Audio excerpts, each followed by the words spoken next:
आज मैं आपके साथ मेरी सीक्रेट और मेरी पर्सनल स्विंग ट्रेडिंग की स्ट्रेटेजी शेयर करने वाला हूँ। और मैं दावे के साथ बोल सकता हूँ कि आज मैं जो आपको सिखाऊंगा वो सब आपको पैसा देकर भी नहीं मिलने वाला, क्योंकि कोई भी अपनी पर्सनल स्ट्रेटेजी नहीं बताता है ना। लेकिन मैं क्यों आपको अपनी पर्सनल स्ट्रेटेजी बता रहा हूँ, वो इसलिए क्योंकि मैं चाहता हूँ कि आप ट्रेडिंग से प्रॉफिट बनाए, मैं चाहता हूँ कि आप आगे बढ़े। इसलिए तो सबसे पहले ये समझो कि स्विंग ट्रेडिंग है क्या। तो सुनो, मान लो कि आपने किसी कंपनी के शेयर खरीदे। अब आप इस शेयर को होल्ड करते हैं 2 हफ्तों तक। 2 हफ्ते बाद जब ये शेयर की प्राइस इंक्रीज हो जाए तब आपने इसको बेच दिया।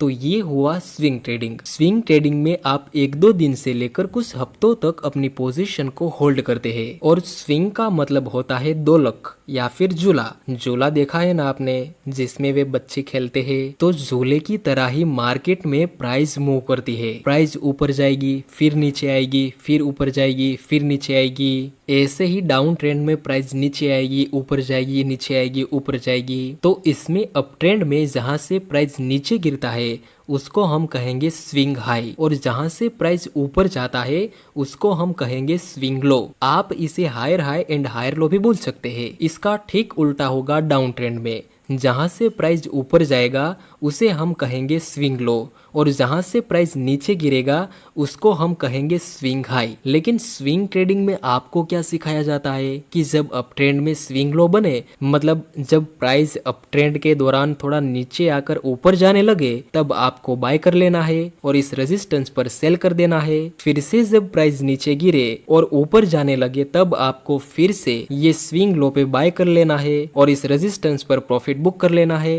वे सिखाते हैं कि स्विंग ट्रेडिंग में स्विंग को कैच करो और प्रॉफिट बनाते जाओ। लेकिन क्या लाइव मार्केट में आप इतनी आसानी से प्रॉफिट बना लेंगे? ऑफ कोर्स लाइव मार्केट में प्रॉफिट बनाना मुश्किल है, ये आपको भी मालूम है। इसलिए स्पेशली स्विंग ट्रेडिंग के लिए आपको कंप्लीट एक प्रोसेस को फॉलो करना पड़ेगा और स्टेप बाय स्टेप अलग अलग लेयर्स को देखते हुए एनालिसिस करना रहेगा। ये कंप्लीट प्रोसेस देखने से पहले आप ये समझो कि स्विंग ट्रेडिंग में आपको कौन सी टाइम फ्रेम में एनालिसिस करना है। तो जनरली लोग स्विंग ट्रेडिंग के लिए ये टाइम फ्रेम का यूज करते हैं। अब मैं आपको वो प्रोसेस बताऊंगा जिसको फॉलो करके आपको स्विंग ट्रेडिंग के लिए एनालिसिस करना है। और एक बात, यही प्रोसेस का यूज करके मैंने कई बार 1/5 से लेकर 1/6 तक के रिस्क रिवॉर्ड रेशियो हासिल किए हैं। हर बार नहीं, लेकिन ये प्रोसेस इतनी पावरफुल तो है ही कि कई बार आपको इतने बड़े रिस्क रिवॉर्ड रेशियो मिल जाएंगे। सो इस प्रोसेस का पहला स्टेप है पावर ऑफ मार्केट स्ट्रक्चर। पहले स्टेप में आपको 2 इम्पोर्टेंट चीजों का ध्यान रखना है। फर्स्ट, कि आपको हमेशा ट्रेंड के साथ चलना है, और सेकंड कि कभी भी ट्रेंड के ऊपर ओवर डिपेंड नहीं रहना है। मैं तो कहता हूँ कि एनालिसिस करते समय आप जोर जोर से ये 2 पॉइंट को 1-2 बार बोल दो, ताकि आपके दिमाग को डायरेक्ट सिग्नल मिले कि क्या करना है और क्या नहीं करना। सिंपल। मार्केट स्ट्रक्चर के बारे में तो आपको पता ही होगा, लेकिन जिसको इसका आइडिया नहीं है उसको मैं जल्दी जल्दी ये पॉइंट समझा देता हूँ। तो आप यही से कंटिन्यू रखो। देखो, यहाँ पर ये डाउन ट्रेंड था, फिर प्राइस ने ये सपोर्ट को ब्रेक कर दिया। नेक्स्ट एक अपर मूव मिला एंड देन एक डाउन मूव मिला। जहां से प्राइस ने ऊपर जाने की शुरुआत की उसको हम कहेंगे लोअर लो, और जहां से प्राइस ने नीचे आने की शुरुआत की उसको हम कहेंगे लोअर हाई। इसको आप स्विंग हाई और स्विंग लो भी बोल सकते हैं। नेक्स्ट प्राइस नीचे गिरता है और ये लोअर लो ब्रेक हो गया। अब आपके पास lower low and lower high का स्ट्रक्चर है, पर आपको ध्यान देना है रिसेंट लोअर हाई पर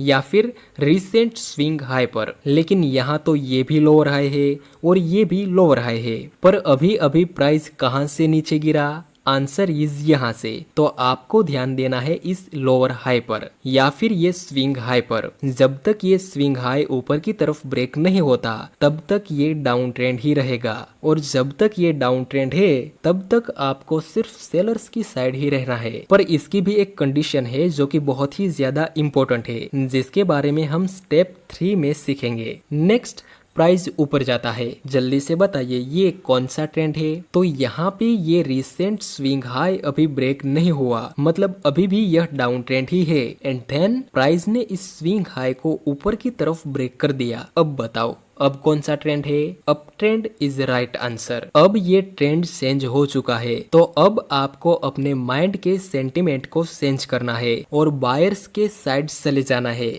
मेरा मतलब अब आपको बाय करने की अपॉर्चुनिटी फाइंड करनी है। लास्ट एग्जांपल हम अप ट्रेंड का देखेंगे। यहाँ प्राइस अप ट्रेंड में था। अब हमें फाइंड करना है रिसेंट स्विंग लो। तो ये वो लेवल है जहां से आखिरी बार प्राइस ऊपर गया था। स्विंग लो जब तक नीचे ब्रेक नहीं होता तब तक ये अप ट्रेंड ही रहेगा। प्राइस नीचे आता है। अब ध्यान से देखो, यहाँ price lower low and lower high का स्ट्रक्चर बना रहा है। तो क्या ये डाउन ट्रेंड है? आंसर इज नो, क्योंकि ये स्विंग लो नीचे की तरफ ब्रेक नहीं हुआ। ओके, तो फिर ये अभी भी अप ट्रेंड ही है और अभी भी हमें बाय करने की अपॉर्चुनिटी ही फाइंड करनी चाहिए। एंड देन एक अपर साइड की मूव मिली। इस तरह से आपको मार्केट का स्ट्रक्चर देखना है। दूसरा स्टेप, इस स्टेप को ध्यान से समझना, क्योंकि इसी स्टेप को सीखने के बाद आप ये समझ पाएंगे कि कब आपको आधी क्वांटिटी से ट्रेड करना है, कब आपको पूरी क्वांटिटी से ट्रेड करना है, कब आपको ट्रेड नहीं करना। तो ये दूसरा स्टेप बहुत ही इंपॉर्टेंट है और वो है अप ट्रेंड के दौरान सेलर्स की एक्टिविटी कम होनी चाहिए और बायर्स की एक्टिविटी ज्यादा होनी चाहिए। एंड डाउन ट्रेंड के समय सेलर्स की एक्टिविटी ज्यादा होनी चाहिए और बायर्स की एक्टिविटी कम होनी चाहिए। और ये चीज कैसे होगी? कहाँ पर बायर्स ज्यादा इंटरेस्ट ले रहे हैं और कहाँ ज्यादा सेलर्स इंटरेस्ट ले रहे हैं, उसको आप कैसे चेक करेंगे? तो इसको चेक करने के लिए आपको देखनी पड़ेगी कैंडल की साइज, सप्लाई एंड डिमांड। इस ग्राफ को देखो, प्राइस यहाँ नीचे गिरा और प्राइस को यहाँ से यहाँ तक आने में 13 कैंडल का टाइम लगा और यहाँ से ऊपर जाने में टोटल 14 कैंडल का टाइम लगा। 14 कैंडल बनने के बाद भी प्राइस यहाँ तक तो आया ही नहीं।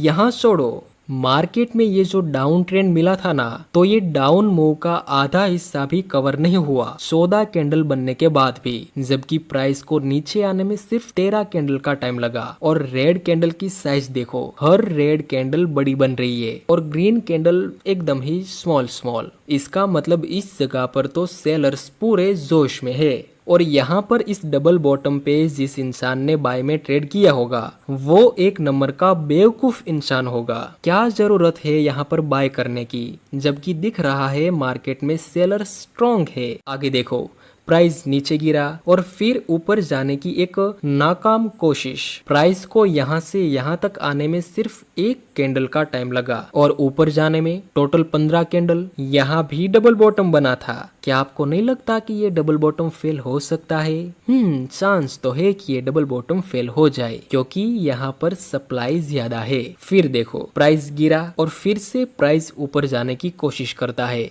यहाँ भी प्राइस को नीचे आने में 2 कैंडल का टाइम लगा और ऊपर जाने में 5 कैंडल का टाइम लगा। मैं ये कहना चाहता हूँ कि आप कैंडल की साइज को देख के ये अंदाजा लगा सकते हैं कि अभी बायर्स स्ट्रॉन्ग है या फिर सेलर्स। नेक्स्ट एग्जांपल, यहाँ पर अप ट्रेंड था। ध्यान दीजिए, जब प्राइस ऊपर मूव करे तब यहाँ बहुत ही कम टाइम लग रहा है और कैंडल की साइज भी अपर डायरेक्शन में बिग मिल रही थी। लेकिन जब प्राइस नीचे आए तब रेड कैंडल की साइज स्मॉल होने लगती थी in compare to green candle. Look at this candle, ये अपर साइड की कैंडल सिर्फ एक और डाउन साइड की टोटल 13 कैंडल। मतलब अभी यहाँ पर बायर्स स्ट्रॉन्ग है इन कंपेयर टू सेलर्स। तो जब अप ट्रेंड में बायर्स स्ट्रॉन्ग हो और सेलर्स वीक, तब आपको अपनी पूरी क्वांटिटी से ट्रेड लेना है। याद रखना, क्वांटिटी को बढ़ा नहीं देना है। ऐसी बेवकूफी मत करना। आप जितनी क्वांटिटी से ट्रेड करते थे उतनी ही रखनी है, लेकिन जब अप ट्रेंड के समय बायर्स वीक दिखे और सेलर्स स्ट्रॉन्ग दिखे तब आपको आधी क्वांटिटी से ट्रेड करना है। और ये दोनों की स्ट्रेंथ कैसे चेक करनी है वो मैंने दूसरे स्टेप में बता दिया है। उसी तरह डाउन ट्रेंड में सेलर्स स्ट्रॉन्ग मिले और बायर्स वीक दिखे तब आपको अपनी पूरी क्वांटिटी से ट्रेड करना है। और डाउन ट्रेंड में जब सेलर्स वीक हो और बायर्स की एक्टिविटी ज्यादा मिले तब आपको हाफ क्वांटिटी से ट्रेड करना है। तीसरा स्टेप, इसमें आपको इम्पोर्टेंट की लेवल को ड्रॉ करना है। एग्जांपल के लिए यहाँ पर प्राइस साइडवे रेंज में था, तो ये पॉइंट को कनेक्ट करके हम रेजिस्टेंस ड्रॉ करेंगे और ये पॉइंट को कनेक्ट करके हम एक सपोर्ट लेवल ड्रॉ करेंगे। एंड देन प्राइस ने इस रेजिस्टेंस को ब्रेक कर दिया। उसके बाद प्राइस थोड़ा करेक्शन करता है और ये रेजिस्टेंस तक प्राइस आता है, जो कि अब सपोर्ट का काम करेगा। नेक्स्ट ये रेजिस्टेंस ऊपर की तरफ ब्रेक हो गया। देखो अभी प्राइस यहाँ पर है, तो ये साइडवे रेंज के लेवल हमारे लिए उतने ज्यादा इम्पोर्टेंट नहीं है, इसलिए हम इसको हटा देंगे। हमारे लिए ये रिसेंट स्विंग इम्पोर्टेंट है, जहाँ से प्राइस अभी अभी ऊपर गया था, और ये लेवल इम्पोर्टेंट है। और नीचे हम ये दो पॉइंट को कनेक्ट करके एक ट्रेंड लाइन बना देंगे। अब तीसरे स्टेज में आपको वेट करना है कि प्राइस आपके इम्पोर्टेंट लेवल के पास आए, तब आपको ट्रेड लेना है। और फिर यहाँ आगे प्राइस नीचे गिरा और ये रेजिस्टेंस तक आता है, जो कि अब सपोर्ट बन चुका है, और नीचे ये ट्रेंड लाइन भी सपोर्ट का काम करेगी। अब समझने वाली बात है, और अब समझने वाली बात यह है कि ये तो है up trend, higher high and higher low बन रहा है, लेकिन अभी price lower low and lower high का स्ट्रक्चर भी बना रहा है। इसलिए हम यहाँ पर एक मिनी बीरिश ट्रेंड लाइन बना देंगे। ये चार्ट 4 आवर का है, लेकिन जब आप इस रेंज को 1 आवर की टाइम फ्रेम में चेक करेंगे, तब यही रेंज आपको एक प्रॉपर डाउन ट्रेंड के फॉर्म में दिखेगी। इसलिए जब ये मिनी ट्रेंड लाइन ब्रेक होगी, तब आपको ट्रेड करना है। नेक्स्ट हमें एक बुलिश और कंफर्मेशन कैंडल का सिग्नल मिला। अब आप इस स्विंग में ट्रेड कर सकते हैं, यहाँ तक का एसएल और यहाँ तक का प्रॉफिट टारगेट। लेकिन एक मिनट, यहाँ तो रिस्क रिवॉर्ड रेशियो 1:2 का है, और मैंने तो शुरुआत में बताया था कि इस प्रोसेस को फॉलो करके आप 1:5 और 1:6 तक का रिस्क रिवॉर्ड रेशियो हासिल कर सकते हैं। वो कैसे करना है, चलो समझाता हूँ। ये 4 आवर का चार्ट है। प्राइस यहाँ lower low and lower high के स्ट्रक्चर में नीचे आ रहा था। पहला स्टेप, मार्केट का स्ट्रक्चर क्या है, और वो है डाउन ट्रेंड। दूसरा स्टेप, क्या यहाँ सेलर्स स्ट्रॉन्ग है, तो कैंडल की साइज से हमें मालूम पड़ता है कि सेलर्स स्ट्रॉन्ग है। तीसरा स्टेप, इम्पोर्टेंट लेवल, यहाँ पर एक बीरिश ट्रेंड लाइन बन रही है, और ये सपोर्ट अब रेजिस्टेंस का काम करेगा। अब हमें वेट करना है कि प्राइस हमारे लेवल के पास आए। नेक्स्ट प्राइस इसी जोन के पास आता है जहां पर हमें एक बीरिश और कंफर्मेशन कैंडल का सिग्नल मिला, तो यहाँ पर आप सेल में एंट्री कर सकते हैं। यहाँ एसएल और प्रॉफिट टारगेट यहाँ तक। अब आपको क्या करना है, इस लेवल के पास अपना 50% प्रॉफिट बुक कर लेना है और बाकी के प्रॉफिट को ट्रेल करना है। अगर प्राइस यहाँ से ऊपर जाए तो हम ब्रेक इवन पर एग्जिट करेंगे, और अगर प्राइस नीचे गिरे तो हम होल्ड करेंगे। नेक्स्ट प्राइस थोड़ा नीचे गिरता है और फिर ऊपर चला जाता है, सो यहाँ हम ब्रेक इवन पर एग्जिट कर देंगे। 50% प्रॉफिट बुकिंग यहाँ पर हो चुकी और बाकी बचे हुए में ब्रेक इवन हुआ। अभी के लिए ये रिसेंट स्विंग हाई ऊपर की तरफ ब्रेक नहीं हुआ, तो अभी भी ये डाउन ट्रेंड ही है, पर ये बेरिश ट्रेंड लाइन तो ऊपर ब्रेक हो गई, तो यहाँ एक संभावना रहेगी कि ये डाउन ट्रेंड रिवर्स हो जाए। लेकिन फिर भी जब तक ये रिसेंट हाई ब्रेक नहीं होता, तब तक हम कंफर्म नहीं बोल सकते कि ये डाउन ट्रेंड इनवैलिड है। नेक्स्ट प्राइस ने इस रेजिस्टेंस को ऊपर की तरफ ब्रेक कर दिया और ये स्विंग भी ऊपर की तरफ ब्रेक हो गया, मतलब अब ये डाउन ट्रेंड इनवैलिड है और नीचे एक इन्वर्टेड हेड एंड शोल्डर भी बन रहा है। इसलिए अब से आपको बाय करने की अपॉर्चुनिटी पे ध्यान देना है। नेक्स्ट प्राइस थोड़ा करेक्शन करता है और एक बुलिश कैंडल का सिग्नल मिला। चलो अब जल्दी से हमारे वो 3 स्टेप को याद करो। पहला, मार्केट स्ट्रक्चर, ओके, तो यहाँ अप ट्रेंड है।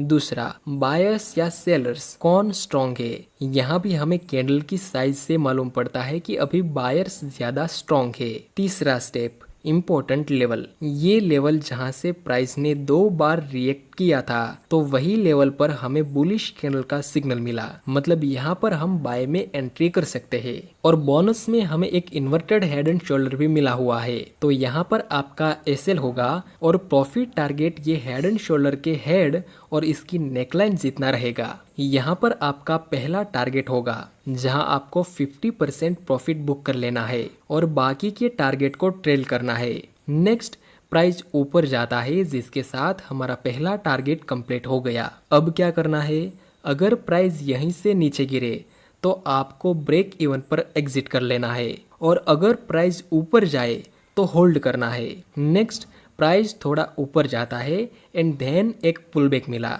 अभी हमारे ब्रेक इवन के लेवल से प्राइस काफी दूर है, तो ऐसी स्थिति में होल्ड करना सही रहेगा। एंड देन एक दूसरी अपर साइड की मूव मिली। अब आपको क्या करना है, ये रिसेंट स्विंग ड्रॉ कर लेना है। अगर प्राइस इसको नीचे की तरफ ब्रेक करे तो इस ट्रेड में बचा हुआ प्रॉफिट आपको यहीं पर बुक कर लेना है, क्योंकि ये रिसेंट स्विंग ब्रेक होने का मतलब ट्रेंड रिवर्स रहेगा। आपको बस रिसेंट स्विंग को ध्यान में रखते हुए प्रॉफिट टारगेट को ट्रेल करना है। तो ये थी वो प्रोसेस जिसको मैं स्विंग ट्रेडिंग के लिए फॉलो करता हूँ, और काफी सारा टाइम और काफी सारी मेहनत लगी है मुझे इस वीडियो को बनाने में। अगर आपको मेरा काम अच्छा लगा हो तो एक लाइक तो बनती है। सो आज के लिए बस इतना ही, मिलते हैं अगली वीडियो में।